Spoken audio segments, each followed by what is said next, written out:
Хто хутка заменіць Лукашэнку, каго ён просіць не лезці ў палітыку, а таксама якія важныя памылкі зрабіў яго старэйшы сын Віктар і што не так з апошняй прыдумкай БРСМ. Вітаем, сябры! Гэта наша Ніва, і зараз мы ўсё вам раскажам.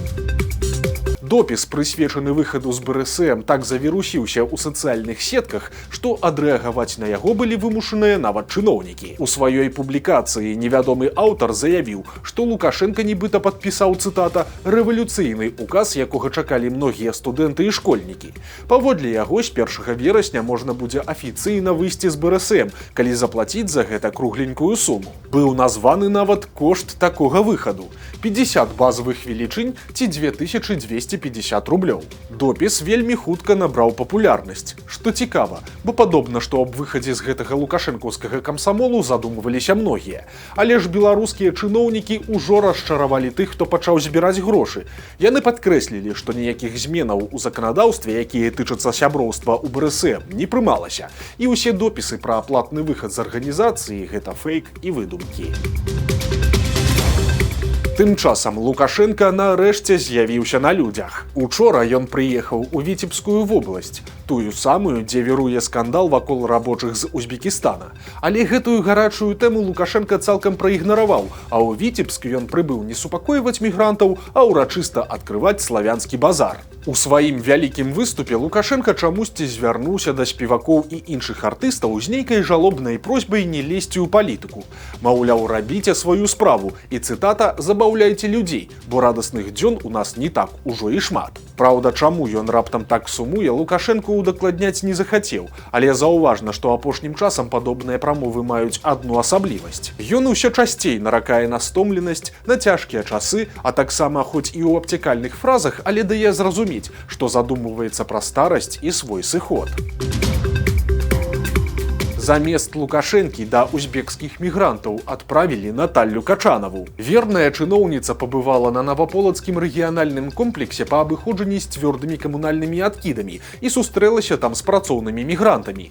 Па выніках размовы Качанава запэўніла, што ў работнікаў цяпер усё добра і няма ніякіх пытанняў. Таксама чыноўніца нагадала, што Лукашенка даручаў забяспечыць замежным работнікам годныя умовы працы і пражывання, і падобна, што гэтая фраза была ўжо накіраваная мясцовым уладам. Акрамя таго, Качанава паведаміла мігрантам, што улады павінны атрымліваць інфармацыю аб магчымых праблемах. І выглядае, што тут чыноўніца банальна папрасіла, каб у выпадку наступных непаразуменняў замежнікі не здымалі відэазвароты, а вырашалі ўсё праз чыноўнікаў і цішком. І тут адметна, што Качанава ўсё яшчэ захоўвае сваю ролю перамоўшчыка пры Лукашэнку.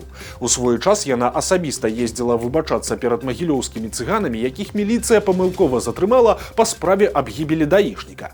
Цяпер вось яна ездзіць улагоджваць работнікаў узбекаў. Але ж варта нагадаць і тое, што мінулыя выбачэнні Качанавай каштавалі пасады ажно цэламу міністру ўнутраных спраў Шуневічу, які тады свой правал прызнаваць не захацеў і прасіць прабачэння катэгарычна адмовіўся. Так што не выключана, што і цяпер, пасля таго, як Наталля Качанава зробіць усю брудную працу, у чыноўнікаў таксама паляцяць галовы.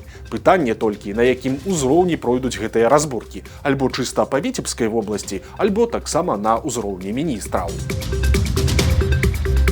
Ну а вядомы аналітык Сергей Чалы ў апошнім інтэрв'ю каналу Чеснок Лайф паразважаў фактычна на тую ж тэму, пра якую плачацца Лукашенка. Гаворка пра яго фінал і чалавека, які ў выніку яго заменіць. Чалы расказаў, каго цяпер бачыць пераемнікам Лукашэнкі, а хто па тых ці іншых прычынах не мае шанцаў на такі паварот у кар'еры. Адметна, што прэм'ер-міністра Турчына ў гэтай ролі аналітык не бачыць. Маўляў, гэты чыноўнік вельмі безамбіцыйны. Першага віцэ-прэм'ера Мікалая Снапкова Чалы назваў самым хітрым сярод высокапастаўленых беларускіх чыноўнікаў і выказаў меркаванне, што Снапкоў добра разумее рэальнае становішча спраў, хоць і вымушаны існаваць у той сістэме, якая склалася. На думку аналітыка, ён нават мог бы быць нядрэнным варыянтам. Не выключыў Чалы і магчымасці таго, што пераемнікам мог бы стаць дзяржаўны сакратар Рады бяспекі Аляксандр Вальфовіч. Тым больш, як пажартаваў Чалы, Вальфовіч таксама Аляксандр Рыгоравіч. Маўляў, народ не заўважыць розніцы. Ну а калі сур'ёзна, то Вальфовіч – гэта адзін з нешматлікіх прадстаўнікоў беларускай вярхушкі, хто сапраўды валодае поўнай інфармацыяй пра сітуацыю і не жыве ў самападмане. Чалы нагадаў, што той курыраваў комплексную праверку ўзброеных сіл і таму добра ведае іх рэальны стан. Цікава, што аналітык абсалютна не верыць у нейкія перспектывы Віктара Лукашэнкі як нашчадка. Паводле яго Віктар дапусціў некалькі сур'ёзных палітычных памылак. Першай і самай галоўнай была прапанова новай канстытуцыі, якая дала Лукашэнку старэйшаму зразумець, што сын мае планы на яго крэсла. Другой жа памылкай Віктара сталі сапсаваныя адносіны з дзяржаўным апаратам. Як кажа Чалы, замест таго, каб дасягаць сваіх мэтаў, узгадняючы інтарэсы з іншымі, сын Лукашэнкі вырашыў: а чаго я буду з вами дамаўляцца? Зараз мне бацька указ падпіша, ну і ўсё. Адметна, што паводле аналітыка у жанчын-чыноўніц цяпер таксама няма шансаў на галоўную пасаду ў Беларусі.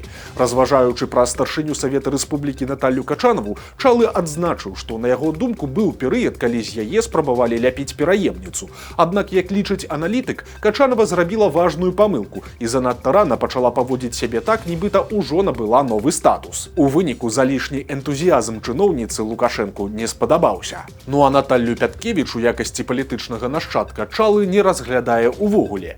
Ён мяркуе, што Пяткевіч выцягнулі назад ва ўладу насуперак яе волі. Маўляў, былая чыноўніца спакойна сабе жыла за мяжой, а цяпер, атрымаўшы ад Лукашэнкі кучу адказнасці і яшчэ хакейнае дынама зверху, яна больш пакутуе, чым атрымлівае задавальненне ад вяртання ў першы эшелон. Адметна, што раней 100% пераемнікам Лукашэнкі Чалы называў кіраўніка яго адміністрацыі Дмітрыя Крутога. Аналітык нават прадказваў, што выбары 2025 пройдуць ужо без Лукашэнкі і замест яго кандыдатам стане якраз Круты. Але ж рэальнасць з тым прагнозам, як мы ўсе ведаем, моцна разышлася. Цяпер Чалы мяркуе, што Круты ў сваіх пазіцыях моцна здаў. Таксама цікавыя яшчэ два моманты. Па-першае, Чалы падкрэсліў, што пераемнік пры Лукашэнку і чалавек, які можа прыйсці да ўлады ўжо пасля яго, гэта зусім не адно і тое ж. Прасцей кажучы, пасля Лукашэнкі ўлада можа апынуцца ў руках людзей, якіх сёння амаль ніхто не разглядае ў такой ролі. Ну а па-другое, аналітык упарта не верыць, што вырашальную ролю ў перадачы ўлады змогуць адыграць сілавікі. Цытата: «Вядома, што сілавікі будуць удзельнічаць, але, як паказвае досвед, яны прайграюць. Яны думаюць, што ў іх на руках усе карты, але насамрэч у іх няма нічога». Канец цытаты. Стала вядома, колькі на самай справе зарабляюць беларусы. Белстат агучыў медыянны заробак, і гэты паказчык лічыцца больш дакладным, чым лічбы сярэдняй зарплаты. Медыянны паказчык дзеліць усе зарплаты на дзве роўныя часткі. Палова работнікаў атрымлівае больш за медыяну, а другая палова менш.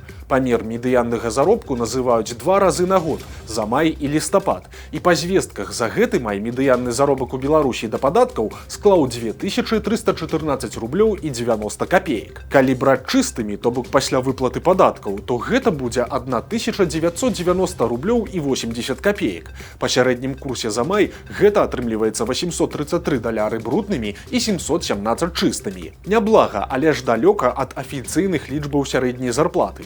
Бо ў маі сярэдні заробак бруднымі ў Беларусі быў 3005 рублёў, а чыстымі 2583 рублі, альбо 1081 даляр бруднымі і 930 чыстымі адпаведна. Розніца з медыянным заробкам, як бачым, большая за 200 баксаў. Мастак расійскага паходжання з маленькай вёскі Віцебск. Аказалася, што ў Реймскім саборы пра Марка Шагала пішуць абсалютнае абы што. У храме Нотр-Дам-де-Реймс, адным з галоўных каталіцкіх сабораў Францыі, знаходзяцца знакамітыя вітражы, створаныя Шагалам у 1970-х гадах.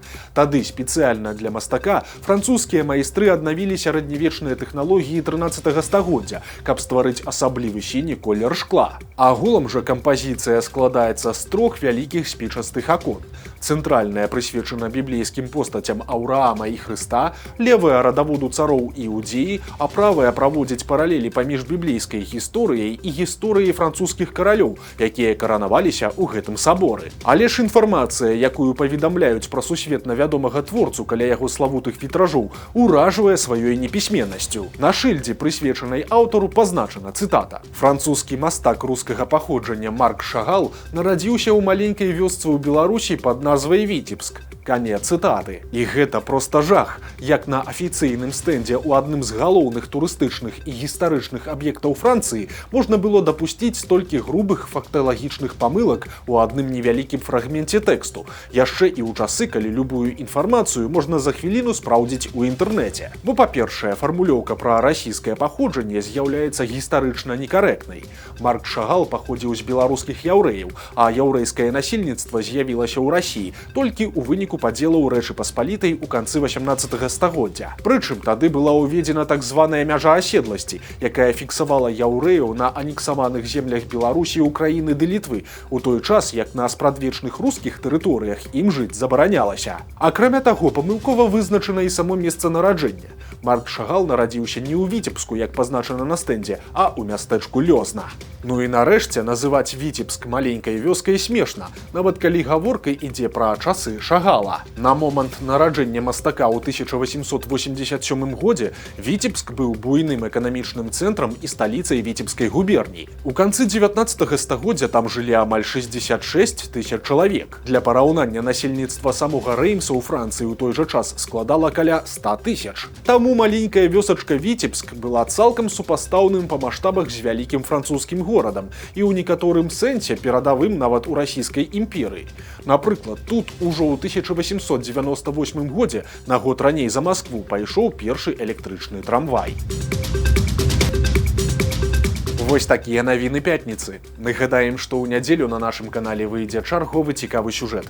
Таму падпісвайцеся, каб нічога не прапусціць, стаўце лайкі альбо дызлайкі і выказвайце заўвагі ў каментарах. І, канешне, чытайце нашу Ніву, глядзіце нашу Ніву і любіце Беларусь.